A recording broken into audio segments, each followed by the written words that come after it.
Greetings, family. This is Yuda. This is what they won't tell you. This presentation today is mainly addressing all the people that I've met over the years who deny their heritage and their ethnicity.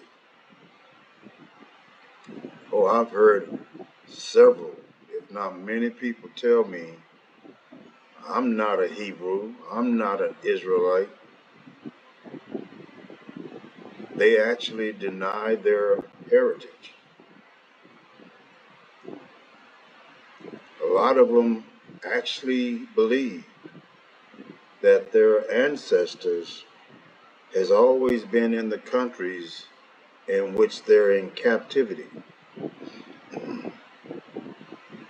That's the farthest thing from the truth. So I'm hoping that this broadcast today will help you or help those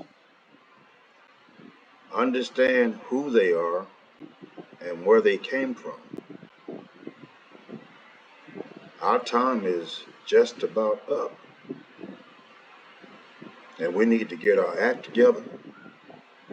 We need to stop fighting amongst each other and group ourselves together to create the power that is already within us.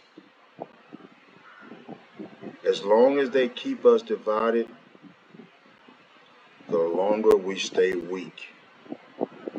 And me, myself, I would rather live on my feet than die on my knees. I'm not afraid to proclaim the truth. I'm not ashamed of who I am. Not nearly as much as I'm ashamed of what my ancestor did to get us here in the first place. This is what they won't tell you. And they shall be for you signs and wonders. Let's take a look at Genesis chapter 1 and verse 14. I'm going to show beyond any doubt where you came from. And I get it, I understand. I myself, for many years growing up, I didn't know that I was a so-called Hebrew. I didn't know about the Torah. And above all, I didn't even know our Creator. I was chasing after that blonde-haired, blue-eyed, pamper-wearing image that they told us was God. Genesis chapter 1, verse 14. And the Creator said, let there be lights in the vault of the sky to separate the day from the night, and let them serve as signs to mark sacred times and days and years. What does that mean? I've been told that I worship the moon, the sun, and the stars. I was told that by someone who didn't understand what it meant to observe and watch for signs. These signs were given to us to lead us to the path of our feast days and our Sabbaths. I've even been told that we cannot keep the Sabbath in captivity. Well, the book of Daniel proved that as a lie because Daniel kept the Sabbath in Babylon. Now, of course, there were some restrictions. Daniel couldn't make sacrifices. And why couldn't he make sacrifices? Because there were no priests either. Everybody went into captivity. That included the priests, the tribe of Levi. They were in captivity as well. But why should that stop you from observing a law that was perpetual?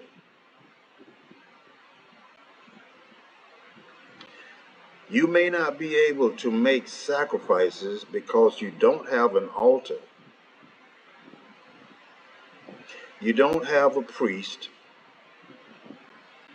and you don't have the breastplate or the robe or ephod. But what you do have is a memory. Remember, keep thy Sabbath. Keep it holy. There is nowhere in Scripture where we are commanded not to keep or observe the Sabbath in our captivity. And here's something very important that we should all think about. Even in your captivity, what's wrong with practicing something that you're going to need? If you make it into the kingdom, you are going to need this information. Why would you wait until you get there to try and keep something that you don't understand or know? So yeah, while you're in captivity, practice the parts that you can keep. For example, in captivity, I can not work on the Sabbath. And the first thing I hear when I say that is, well, we're in captivity and I have to work. You don't think the Creator knows that? Why do you think He put you there?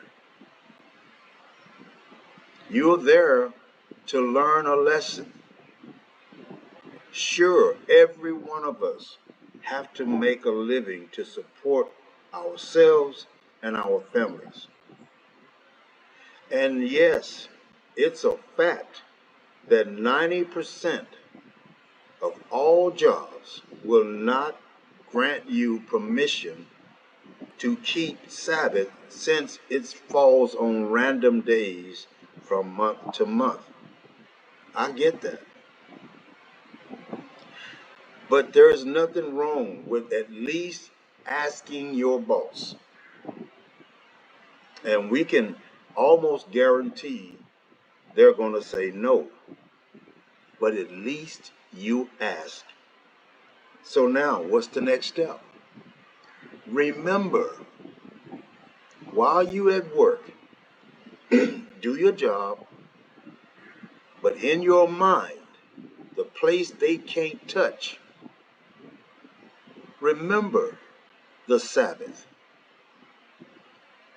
Keep your focus on your Creator while you perform your worldly duties.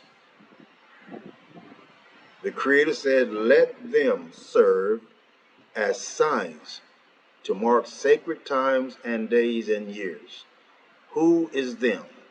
It's the moon, the sun, and the stars. It's not the Creator's fault that we ended up where we did. We ended up there because of a great sin committed by our ancestors. And a lot of us are still committing those same sins and transgressions today.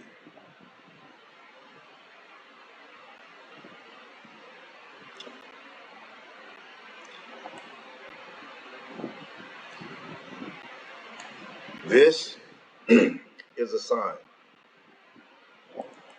This was discovered by the Hubble telescope years ago by NASA. Do you see what I see? This is not a fake image. This is real. And it's still there to this very day. Can you look at that image and tell me what you see? We're not talking fantasy, we're talking reality. That is a sign. Now, the people that showed this, it wasn't their intentions, but it got leaked. Just like all things in dark will soon come to light. They kept this from the people for a long, long time. And it eventually got leaked. So now we see, even though we can't go out at night and look up in the heavens and see this image, but the Creator made a way for us to see this. And He used the heathens to do it. This is a sign in the heavens.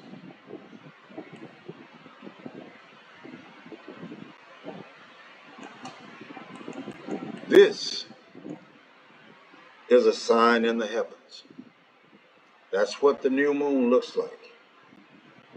That is part of the them that He said will serve us.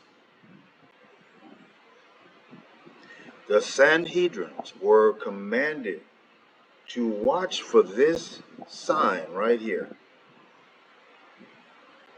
so they could blow the shofar to let the rest of Israel know that we have a new month, a new Sabbath. That is a sign, and it's in the heavens.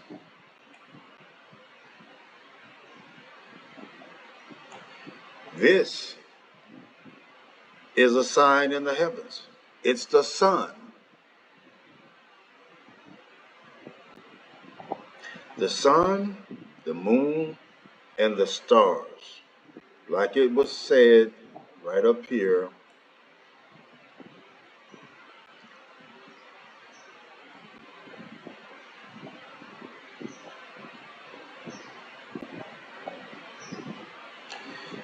to let them serve as signs to mark sacred times, feast days, and days and years. Without the sun, the moon, and the stars,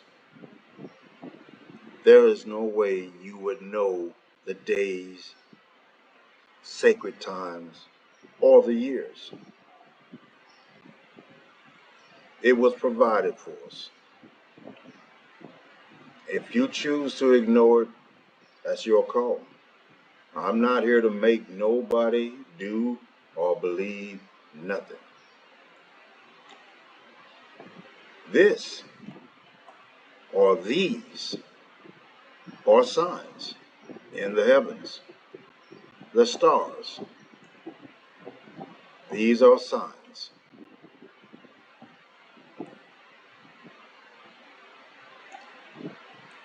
This is another sign under the heavens. Not many people even talk about this, but look at this image. This is the continent of Africa. Look at it close. Tell me, what do you see? I need y'all to really hit the comment section because I need to see that you can see. Look at this image. What does it look like? This is the image of a head. This is the cranium. the skull. This is the eye. This is the nose. And this is the mouth. Now this part here that's missing the front part of the cranium or the skull, it's not there because this was after the supercontinent broke apart. And that's another story for another time. But this is also another sign. And why am I telling you this? Because all these signs that I'm going to show you today are a testimony and a witness to who you are and where you came from.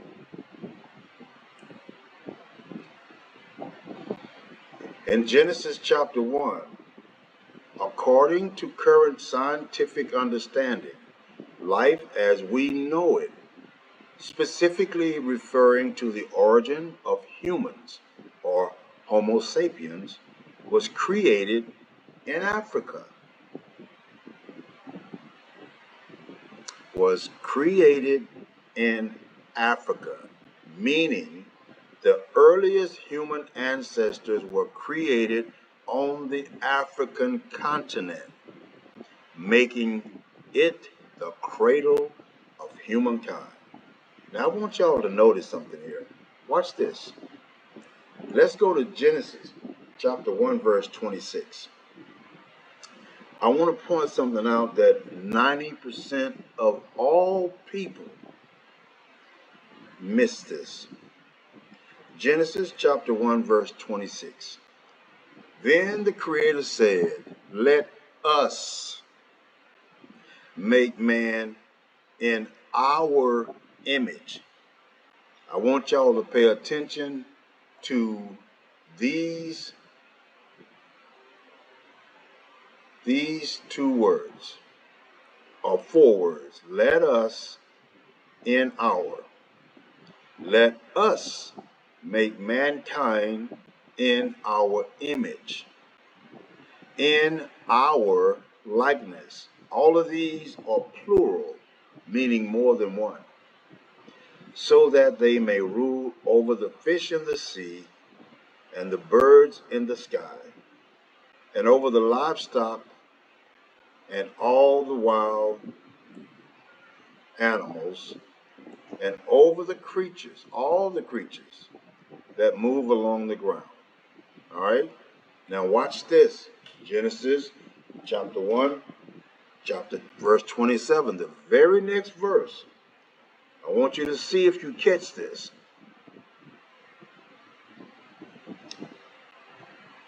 So God created mankind in his own image. Did y'all catch that? We're not talking plural anymore. We're talking singular. What happened from verse 26 to verse 27? In the image of God, He created them. He is singular, meaning one person. His own, singular, meaning one person. He created them, male and female. He created them. Now let me just tell you what I see. I don't know what you see. And some of you, or maybe many of you, might not agree with me, and that's okay. Like I said, I ain't trying to make you believe nothing. I'm trying to point something out that I know for a fact you probably missed. We went from let us in our to his own. He created them. So I'm going to tell you my thoughts on this. And it's just my thoughts. I'm not trying to impose any of my thoughts on you. You can take it or you can leave it. That's the that's the excitement of having your own free will. I believe chapter 1, verse 26 was not written in its original form. I believe it was an infiltration because our Creator is perfect. He does not make mistakes. He don't say us and then the next verse he forgets that he said us and now he's saying he and his. Come on. I think we can agree on that. We have a perfect creator. If you don't believe me, just look around at the trees, the clouds, the sky, the animals, all these things that he created.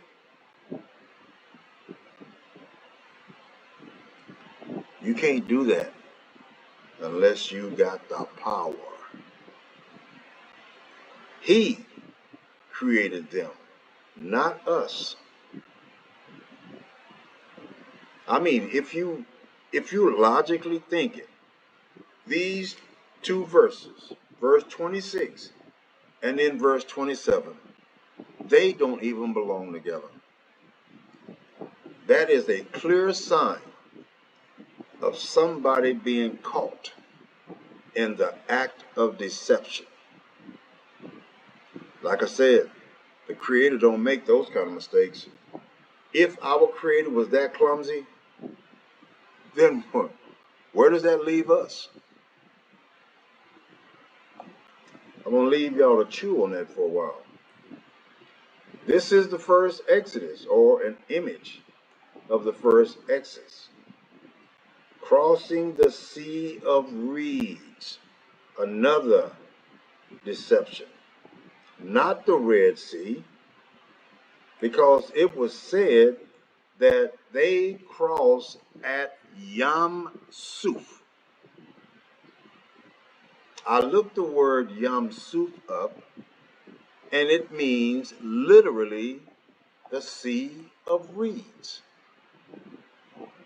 The Israelites were said to have crossed at Yam Suf. The word Yam Suf literally means Sea of Reeds. Reeds can only grow in fresh water, not salt water. So, looks like we were bamboozled into a fabricated story in a fabricated location. They didn't cross the Red Sea. I'm not saying the Creator couldn't have made that possible. I'm just saying the facts don't point in that direction. And what do I mean by the facts? Because it was said in Scripture that they crossed at Yam Suf. You can't ignore that. If you want to break things down for the sake of truth, you have to pay attention to the words. I'll be the first to admit,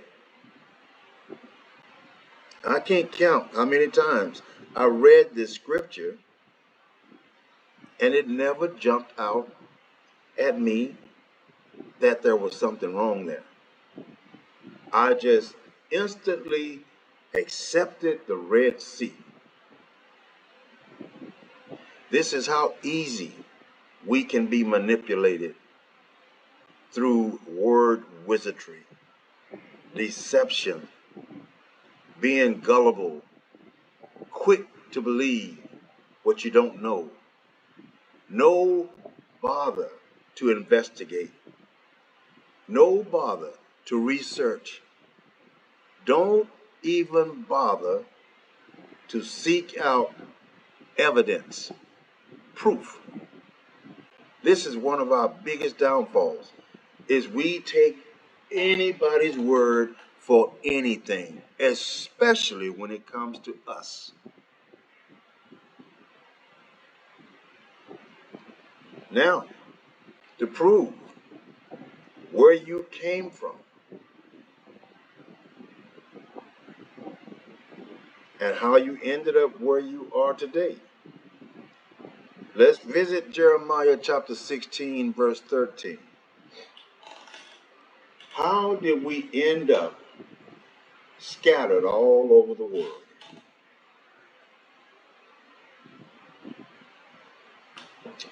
Jeremiah chapter 16, verse 13. Therefore will I cast you forth out of this land and to the land that you have not known. Now, just for a second, when or before we were scooped up from the native land, we knew every inch of this continent. Even if we had never visited any of the other countries, we knew about them. So this cannot be referring to our homeland or what once was our homeland. Therefore will I cast you forth out of this land. What land? The land of your native ancestors, Africa, into the land that you have not known. So we're leaving our homeland at this point and going to a land that neither have our fathers nor ourselves ever knew. We're going to a foreign land. Where do we leave from? We left Africa. We left the West Banks, the eastern part of Africa, the southern part of Africa. We left Africa to go to a land that neither our forefathers knew nor ourselves. And what's going to happen when we get there? And there ye shall serve other gods day and night. What do you think that means? That means church service, worshiping the heathen god, Sunday, Wednesday, Thursday, sometimes Friday and Saturday and Sunday, day and night. Y'all know I'm telling the truth. I ain't the only ex-Christian. We know how it goes. And there shall ye serve other gods day and night. And the Creator says, I will show you no favor. And heaven knows, he meant every word of that. Our kids and relatives, fathers, mothers, aunts, sisters, cousins, being shot down in the streets, not just in the U.S., but all over the place. It's like National Hunt Nigger Day.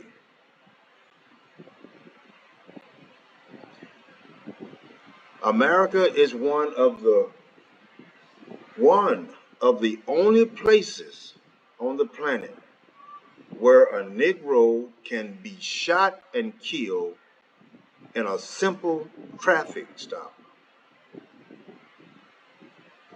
You see what I mean by he will show you no favor?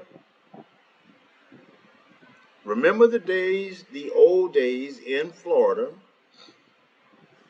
when they used to use our babies for alligator bait? Oh, this is facts. This is facts. And this is the land that you love so much. This is where you want to plant your roots.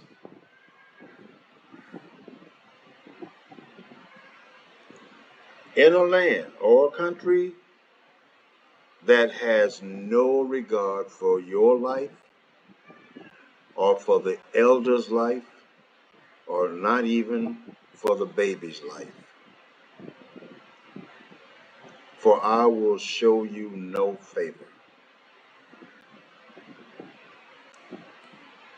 Before this event, none of our ancestors knew anything of Jesus. Yeah, we were thrown into captivity because of our straying away from our one true creator, serving other gods. Uh, the U.S. and other European Western countries, that wasn't the first time we did that. We did it before. And we're still doing it today. Now, they might not have been worshiping Jesus, but they were worshiping the Canaanite gods, the Amalekite gods, and everybody else's god. Every god except their own. We know this is true. This is why we got kicked out. We didn't even respect our land as to give it a rest. It has a Sabbath day. Every seventh year, we're supposed to let that land rest. We didn't even do that. Yes, the Portuguese introduced Christianity to many West Central African people in the early 16th century. Christianity first arrived in North Africa in the first or early second century AD. Wow. Do y'all realize that that's right around the time the New Testament was written? But again, that's a story for another day. Africans were taken from East Africa for the slave trade. Yeah. So it wasn't just the West, it wasn't just the South, it was also from the East. The pre-European slave trade. The slave trade in East Africa was established before Europeans arrived and was driven by the Middle East sultanates. Slaves were used as sailors, pearl divers, soldiers, and domestic workers. Transatlantic slave trade. East Africa was a late participant in the transatlantic slave trade, which involved transporting enslaved Africans to the Americas. Now, don't get twisted when I use the term Africans. This is how they refer to us because they know this is where we came from. But there is a difference between Africans and the Negro. There is a difference. But this is a general term which you'll find no matter what information you dig up. This is what you're going to see. So you got to understand or know when to decipher or separate them from you. Ships from French ports would buy slaves in East Africa and take them to Saint Domingue, where they were exchanged for tropical produce. The Indian Ocean slave trade, also known as the East African slave trade. This involved capturing and transporting slaves along the coast of East Africa and through the Indian Ocean. That's where I am right now. Slaves were taken to areas including southern Arabia, India, Madagascar, and Southeast Asia. The routes. One of the main routes used by slave traders in East Africa was the Ujiji Bogomayo route. I went there. I did some video clips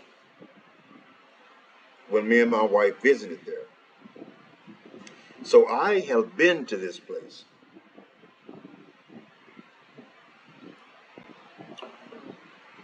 I have seen the plaque where they hung slaves who refused to get on that ship. It's still standing there.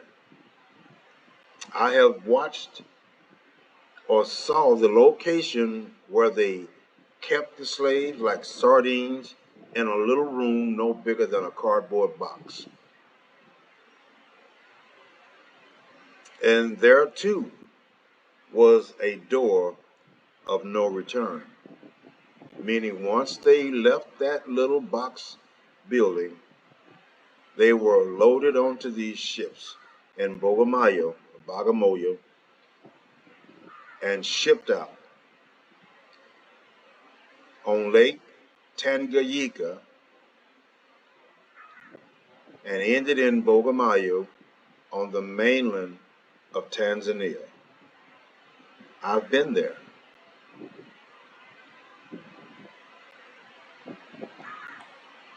The capture. Slave hunters would capture victims and chain them together, sometimes forcing them to walk hundreds of kilometers. Sometime in 1619, a Portuguese slave ship, the Sao João Bautista, traveled across the Atlantic Ocean with a hull filled with human cargo, captive Africans from Angola and southwestern Africa.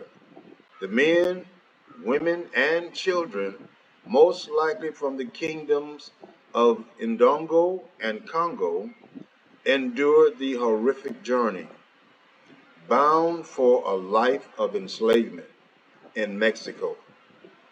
Almost half the captives had died by the time the ships were seized by two English pirate ships. The remaining Africans were taken to Point Comfort, a port near Jamestown, Virginia, the capital of the English colony of Virginia, which the Virginia Company of London had established 12 years earlier. The colonist John Rolfe wrote to Sir Edwin Sandys of the Virginia Company that in August 1619, a Dutch man of war arrived in the colony and brought not anything but 20 some odd Negroes, which the governor and Cape merchant bought for victuals. When I saw that word, I knew there was more to it than that. I knew I needed to dig into that word. I'm going to finish reading this, and then I'm going to show you something that you probably didn't know.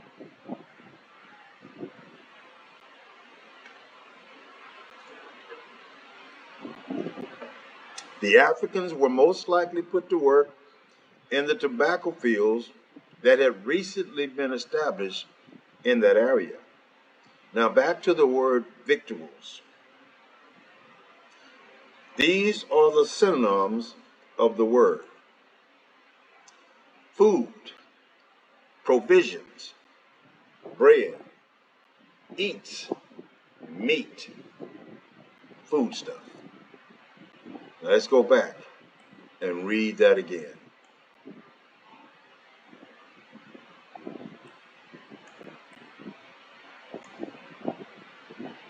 That in August 1619, a Dutch man of war arrived in the colony and brought not anything but 20 some odd Negroes,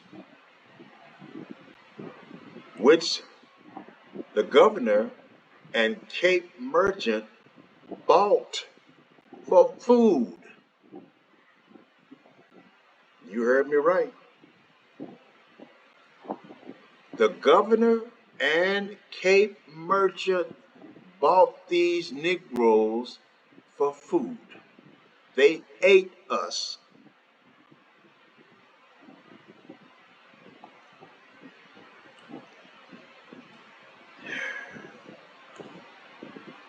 Yeah, it means food. Victuals means food. Did slave owners actually eat slaves, black people, during the Atlantic slave trade? There's a TikTok that cites The Delectable Negro by Vincent Woodward talking about this. Did it actually happen? The Delectable Negro.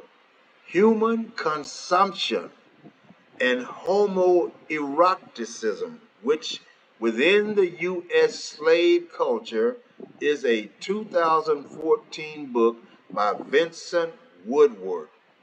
The book explores the homoeroticism of both literal and figurative acts of human cannibalism that occurred during slavery in the United States. Man, this is what they won't tell you.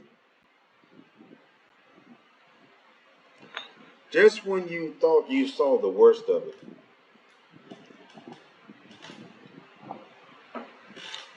then you discover this.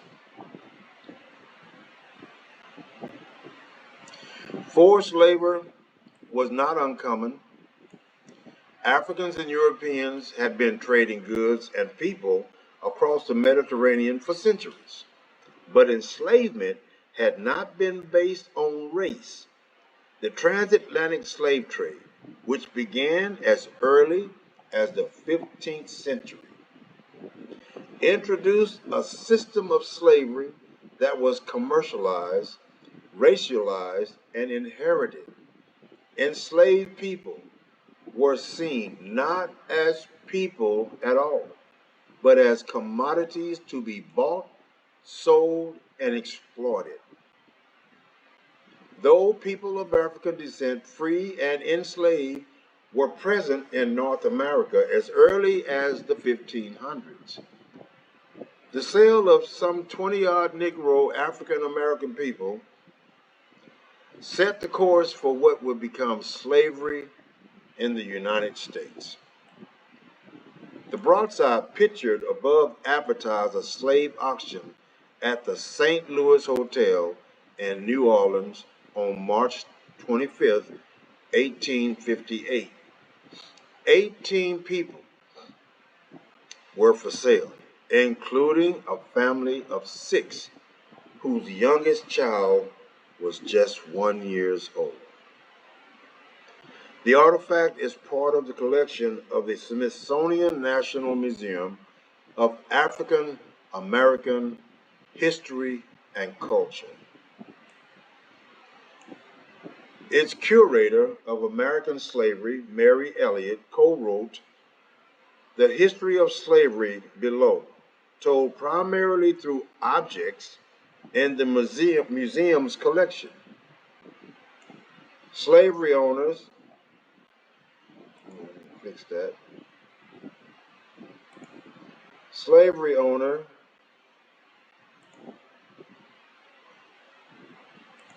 and human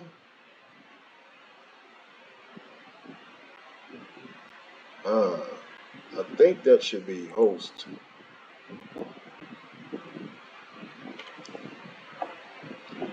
Slavery owner and the human host, 1455 to 1775. Now, we've been told that slavery kicked off around 1619. That too is a lie.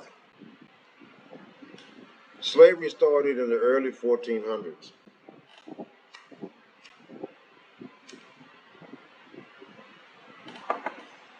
So when we try to calculate whether or not our time has been served, we've been free, or I won't say free, but we've served our time long before 2019.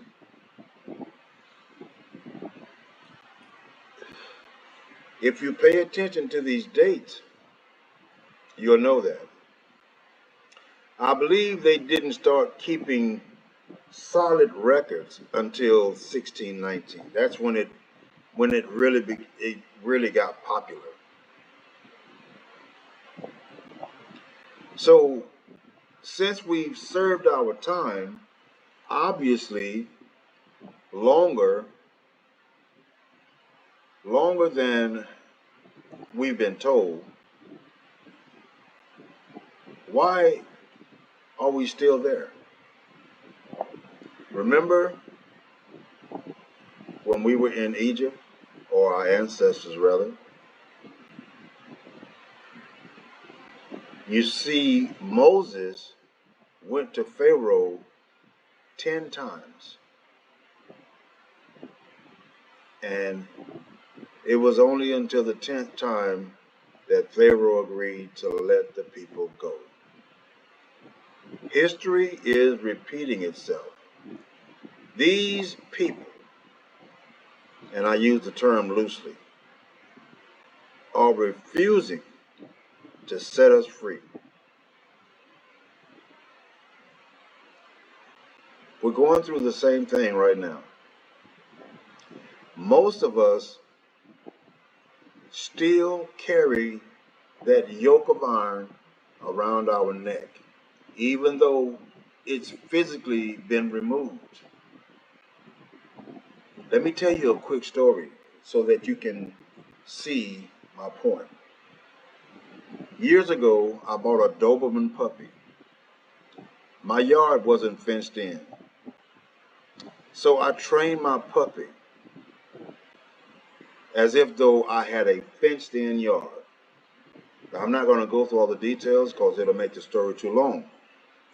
But after 7 or 8 months, my puppy knew where that border was. And my puppy hated cats.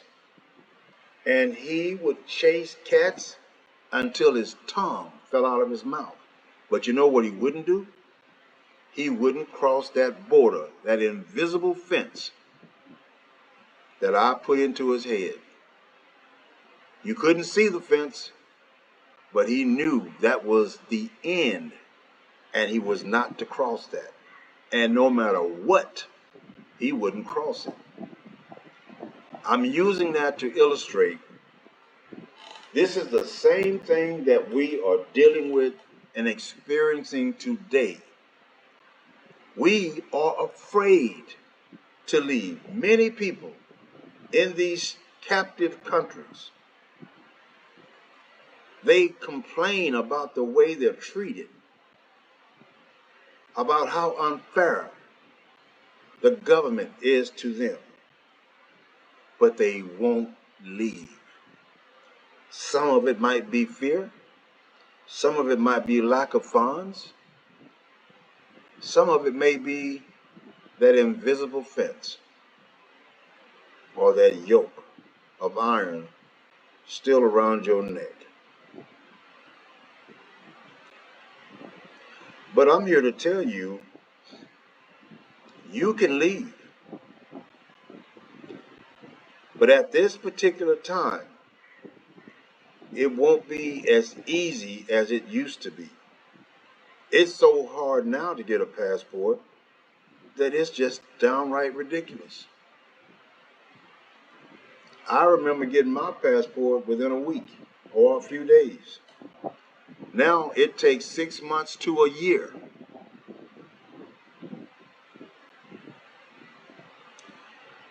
Slavery owners and the human host. year 1455 to 1775. In the 15th century, the Roman Catholic Church divided the world in half, granting Portugal a monopoly on trade in West Africa and Spain the right to colonize. Did you get that? Did you get that? The church, the church granted Portugal a monopoly on trade in West Africa and Spain the right to colonize the New World in its quest for land and gold. What gave them the right to grant permission to do all these things in another man's country? Or to make it more understandable, another man's home.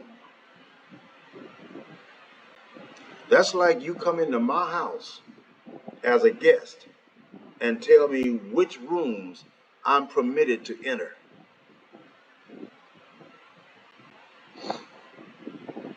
Pope Nicholas V buoyed Portuguese efforts and issued the Romanus Pontifex of 1455, which affirmed Portugal's exclusive rights to territories, yeah, to territories it claimed along the West African coast and the trade from those areas. This is crazy, y'all. It granted the right to invade, plunder, and reduce their persons to perpetual slavery.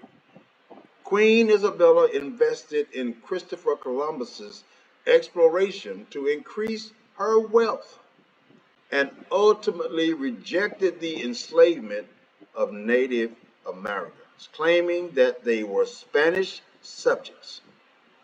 Spain established an asiento or contract that authorized the direct shipment of captive Africans for trade as human commodities in the Spanish colonies in the Americas.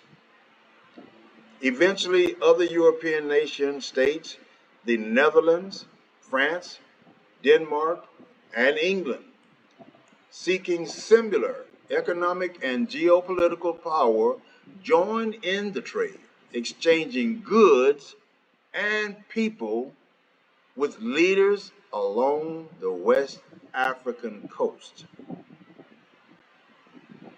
This is where they get the theory that Africans sold Africans into slavery. Well, let me correct that. Africans sold the Negroes into slavery. Remember, the African and the Negro are not the same DNA. They're not the same people. So exchanging goods and people with leaders along the West African coast who ran self-sustaining societies known for their mineral-rich land and wealth in gold and other trade goods. They competed to secure the asiento and colonize the New World. With these efforts, a new form of slavery came into being. It was endorsed by the European nation states and based on race, and it resulted in the largest forced migration in the world.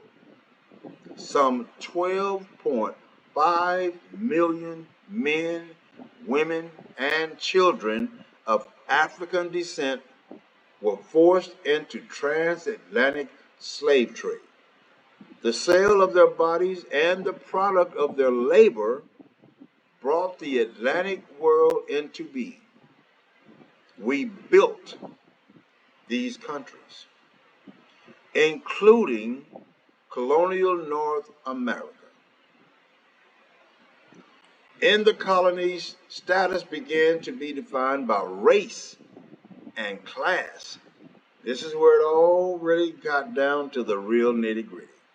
This is where you became nigger rather than African. Status began to be defined by race and class, and whether by custom, case law, or statute. Freedom was limited to maintain the enterprise of slavery and ensure power. This is the queen.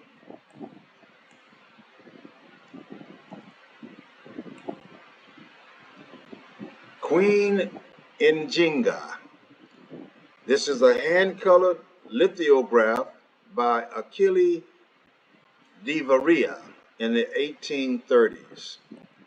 In 1624, after her brother's death, Anna Njinga gained control of the kingdom of Ndongo in present-day Angola. At the time, the Portuguese were trying to colonize Ndongo and nearby territory in part to acquire more people for its slave trade. And after 2 years as ruler, Njinga was forced to flee in the face of Portuguese attacks. Eventually, however, she conquered a nearby kingdom called Matamba. Njinga continued to fight fiercely against the Portuguese forces in the region for many years, and she later provided shelter for runaway slaves. By the time of Njinga's death in 1663, she had made peace with Portugal, and Matamba traded with it on equal economic footing. In 2002, a statue of Njinga was unveiled in Luanda, the capital of Angola, where she is held up as an emblem of resistance and courage. These are some of the artifacts. Erica Deming for the New York Times. Objects from the Smithsonian's National Museum of African American History and Culture. Ballast block on loan from Ezekiel Museums of South Africa. They got the nerve to display this stuff in museums. Means of control.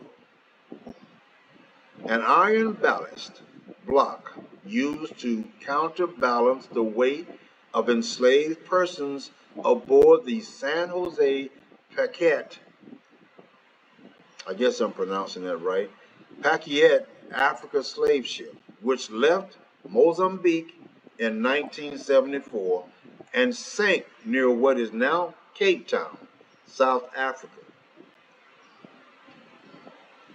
And on the left of that picture was a child's iron shackles before 1860. They put children in shackles. How barbaric is that? What was the children going to do? The iron entered into our souls. The iron entered into our souls. Lamented a formerly enslaved man named Caesar as he remembered the shackles he had to wear during his forced passage from his home in Africa to the New World, used as restraints around the arms and legs, the coarse metal cut into captive African skin for the many months they spent at sea. Children made up about 26% of the captives because governments determined by the ton how many people could be fitted onto a slave ship. Enslavers considered children especially advantageous. They could fill the boat's small spaces, allowing more human capital in the cargo hold. Africans were crammed into ships with no knowledge of where they were going or if they would be released. This forced migration is known as the Middle Passage. As Olaudah Equino, the formerly enslaved author, remembered, I was soon put down under the decks, and there I received such a salutation in my nostrils as I had never experienced in my life. So that with the loathsomeness of the stench and crying together, I became so sick and low that I was not able to eat, nor had I the least desire to taste anything. I now wished for the last friend, which is death, to relieve me. Overheating, thirst, starvation, and violence were common aboard slave ships, and roughly 15% of each ship's enslaved population died before they ever reached the land. I don't know if y'all know this or not, but they were throwing so many dead bodies of our ancestors off that ship that the sharks began to follow every ship because they had determined it was a source of food. Suicide attempts were so common that many captains placed netting around their ships to prevent loss of human cargo and therefore profit. Working class white crew members, too, committed suicide on or ran away at port to escape the brutality. Enslaved people did not meekly accept their fate. Approximately 1 out of 10 slave ships experienced resistance, ranging from individual defiance, like refusing to eat or jumping overboard, to full blown mutiny. Look at this. Every time I see this picture, I don't want to say what anyway. Cultivating wealth and power. Sea captains carousing in Suriname, painted by John Greenwood, circa 1752 through 1758. The slave trade provided political power, social standing, and wealth for the church. All right? So I have to ask, why would you go to any church if you knew this history? Social standing and wealth for the church. European nation states, New World colonies and individuals. This portrait by John Greenwood connects slavery and privilege through the image of a group of Rhode Island sea captains and merchants drinking at a tavern in the Dutch colony of Suriname, a hub of trade. These men made money by trading the commodities produced by slavery globally among the North American colonies, the Caribbean, and South America, allowing them to secure political positions and determine the fate of the nation. The fate of the nation.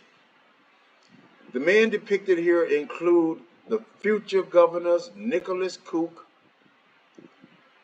and Joseph Wanton, Isaac Hopkins, a future commander-in-chief of the Continental Navy, and Stephen Hopkins, who would eventually become one of the signers of the Declaration of Independence. Now, I have to ask, why do our people celebrate Independence Day? How can they even begin to make themselves believe that this independence had anything to do with their freedom? When this day was declared you were still slaves. So again, why do you celebrate Independence Day? Think about it. All children born in this country shall be held bond or free only according to the condition of the mother. This was a Virginia law enacted in 1662. Race encoded into law. The use of enslaved laborers was affirmed, and its continual growth was promoted through the creation of a Virginia law in 1662 that decreed that the status of the child followed the status of the mother, which meant that enslaved women gave birth to generations of children of African descent who were now seen as commodities. So if your mother was a slave and gave birth to you, then you were a slave. They didn't have to go catch you. You were born right there on the plantation. You were born into slavery.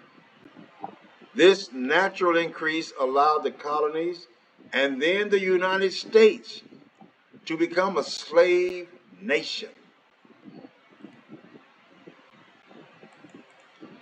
The law also secured wealth for European colonists and generations of their descendants. They are living off of your backs and your ancestors' backs even to this day. You've heard the term old money, right? Well, this is where it came from. A lot of these rich, wealthy white people are rich because of the old money made off of the backs of your ancestors. Even as free black people could be legally prohibited from bequeathing their wealth to their children. Not going to happen. Couldn't do that. At the same time, racial and class hierarchies were being coded into law. In the 1640s, John Punch, a black servant, escaped bondage with two white indentured servants. There's a difference between a slave and an indentured slave servant. An indentured servant is a volunteer. They were permitted to volunteer themselves to a slave master when they ran into financial hard times. Usually this lasted for a year. And after the year, you were set free to go your way. That was an indentured servant. This is not talking about your ancestors. That was not the case. Once caught, his companions received additional years of servitude, while Punch was determined enslaved for life. In the wake of Bacon's rebellion, in which free and enslaved black people aligned themselves with poor white people and yeoman white farmers against the government, more stringent laws were enacted that defined status based on race and class. Black people in America were being enslaved for life. Once in, don't come out. It's like being initiated into the mafia. The only way out is by death. While the protections of whiteness were formalized.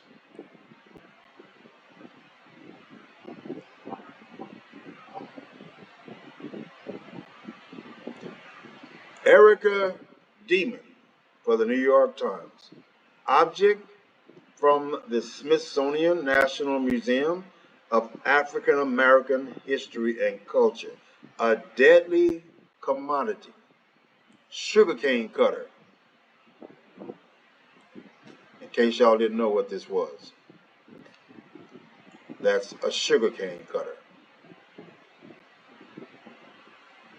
I don't know why they call it a deadly commodity.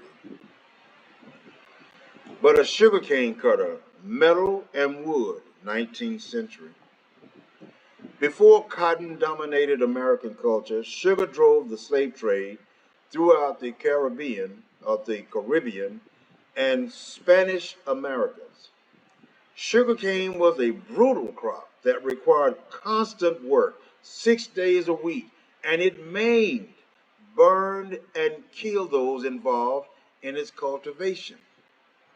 You talk about a hard life. The struggles we have today in the way of work is nothing compared to then. But then on the other hand, we have a different set of threats, a different set of fears. For example, being shot down on the street over a traffic ticket. I was reading an article a couple of days ago about a young black man. Police walked into his house. He left his door unlocked. They claimed the reason they approached was because there was a car in his driveway that was reported stolen. They walked into this man's house. He's in bed asleep. They had no warrant and they shot him and killed him. The lifespan of an enslaved person on a sugar plantation could be as little as 7 years. Unfazed plantation owners worked their enslaved laborers to death and prepared for his high turnover by ensuring that new enslaved people arrived on a regular basis to replace the dying.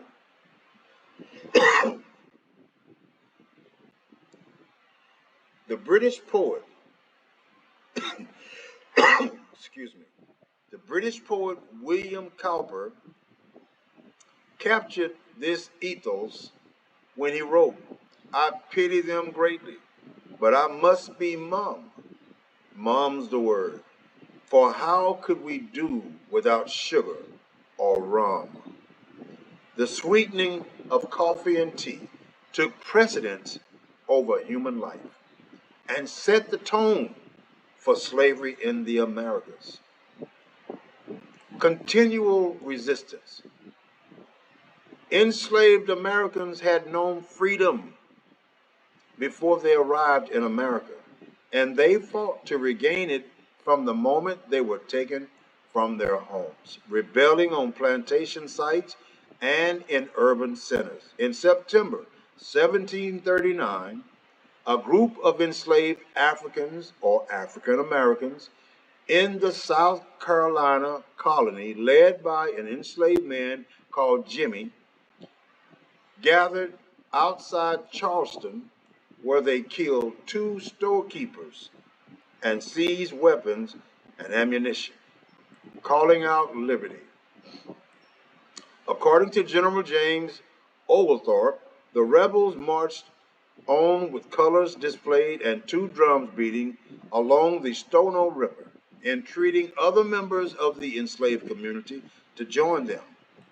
Their goal was Spanish Florida, where they were proposed freedom if they fought as the first line of defense against British attacks. Y'all see the conditions? They were told that if you get here to Spanish Florida, we will give you your freedom if you agree to fight in our war and fight on the front line.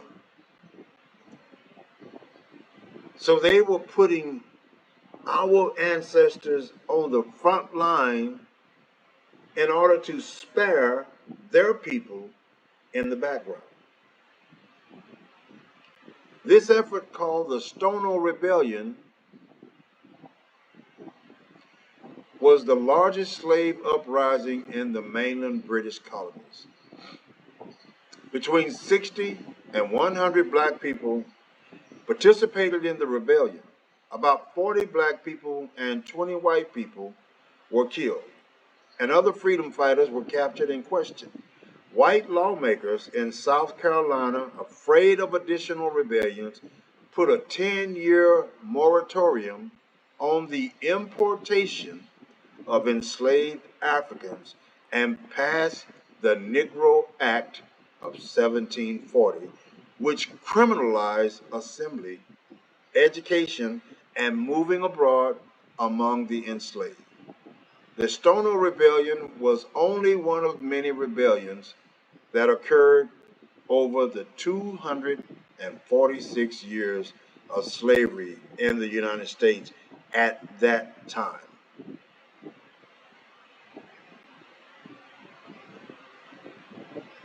More artifacts from Erica Demon for the New York Times.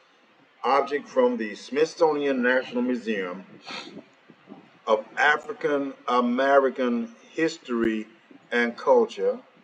Memory and placemaking low country baskets in the 19th century. Enslaved black people came from regions and ethnic groups throughout Africa. See what I'm saying? We came from Africa. And I don't know how many people that I've heard, I ain't no damn African. You're right. You're not. But you accept the term African American in the U.S. But you are from the bloodline of your ancestors from Africa. You are. Enslaved black people came from regions and ethnic groups throughout Africa. Though they came empty handed, they carried with them memories of loved ones and communities and moral values, intellectual insight, artistic talents and cultural practices, religious beliefs, and skills. But in their new environment, they relied on those or these memories to create new practices infused with old ones. Now they're beginning to blend in with the heathens. You know, the old saying, you are a product of your environment. That is so true. You put a decent child in the midst of a bunch of violent criminals, given a number of years in the midst of these brutal criminals, that child will become one like those. In the low country region of the Carolinas and Georgia, planters specifically requested skilled enslaved people from a region stretching from Senegal to Liberia, who were familiar with the conditions ideal for growing rice. Charleston quickly became the busiest port for people shipped from West Africa. The coil or woven baskets used to separate rice grains from husk during harvest were a form of artistry and technology brought from Africa to the colonies. Although the baskets were utilitarian, they also served as source of artistic pride and a way to stay connected to the culture and memory of their homeland. Like I said, y'all, when I hear one of our people deny who they are and say something as silly as I ain't no Hebrew, it really breaks my heart. So, I went through all that to get to this. Second Baruch, chapter 29 and verse 3. This is Baruch asking the Creator a series of questions, and these or this is the answer of what's to come in the times that we're living in right now. And he answered and said unto me, Baruch is saying, this is what the Creator told him. Whatever will befall, will befall. The whole earth, therefore, all who live will experience them. So let me clue you in what this is referring to. This is the Most High Creator telling Baruch that you and others like you in the future, in the last days, will only be protected in that self-same day that is in this land. For at that time, this is the Creator speaking, y'all, I will protect only those who are found in those self-same days. What days? These days. In this land. These are the only ones that he says he's going to protect. So what does that mean? I want to say this to you, and again, I'm going to emphasize, I ain't telling you what to do. I'm just letting you know what's about to go down. You do whatever you want. But if you are able to get out of that country, leave that land, and come to this land, the Creator's talking about Africa. He's not talking about Europe, the U.S., Germany, Russia, or anywhere else. This land. I will protect only those who are found in those self-same days in this land.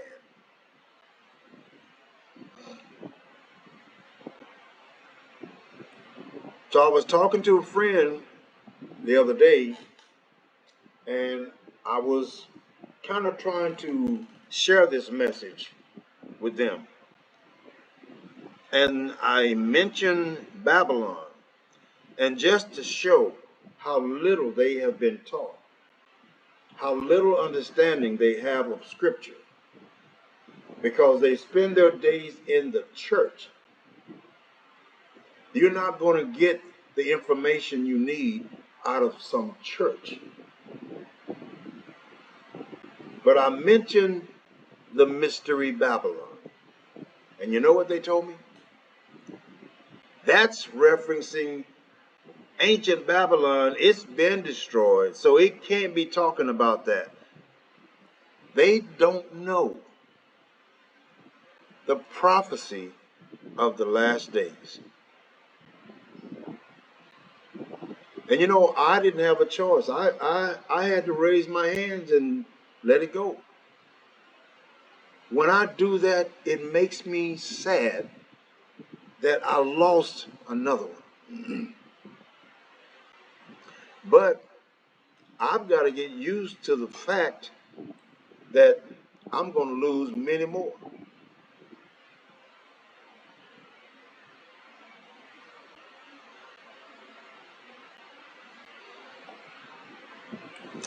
I'm going to lose many more. So what's the moral of my story? Number one, I want you to understand and accept who you are. It's critical for your own benefit, not mine. for your benefit. And like I said, if you're able to leave that country, you need to get to Africa ASAP.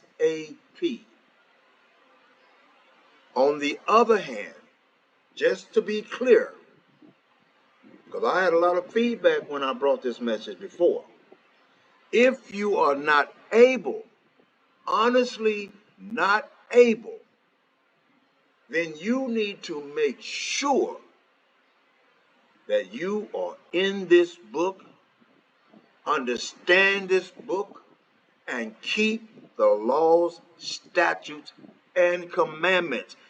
You are the ones he will rescue. But you have to keep these laws, statutes, and commandments.